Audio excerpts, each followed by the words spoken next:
Hello friends, welcome to Suvaiyana Samayal. இன்னைக்கு நம்ம சுவையான சமையல் சேனல்ல ரொம்பவே சுவையான தர்பூசணி பழ ஜூஸ் எப்படி செய்யறது அப்படிங்கறத பார்க்கலாம். வாங்க வீடியோக்குள்ள போகலாம்.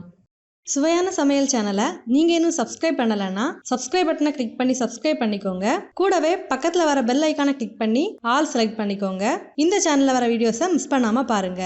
தர்பூசணி பழத்தோட விதைகள் எல்லாம் எடுத்ததுக்கு அப்புறமா இந்த மாதிரி சின்ன சின்ன துண்டுகளா கட் பண்ணி எடுத்துருக்கேன். ஒரு மிக்ஸி ஜாரில் நம்ம கட் பண்ணி எடுத்திருந்த தர்பூசணி பழத்துண்டுகளை சேர்த்துடலாம்.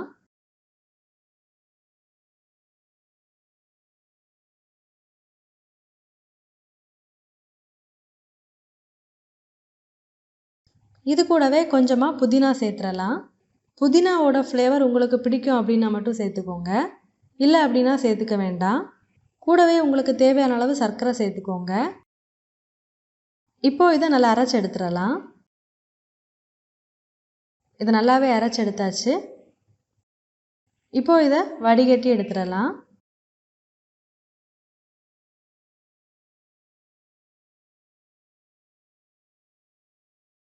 இதை நல்லாவே வடிகட்டி எடுத்தாச்சு.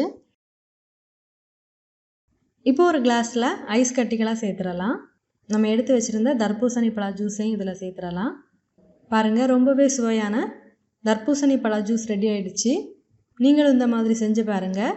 செஞ்சு பார்த்ததுக்கு அப்புறமா உங்கள் கமெண்ட்ஸை மறக்காமல் எங்களோட ஷேர் பண்ணுங்கள். இந்த வீடியோ உங்களுக்கு யூஸ்ஃபுல்லாக இருந்துச்சு அப்படின்னா உங்கள் நண்பர்களோட பகிர்ந்து கொள்ளுங்கள்.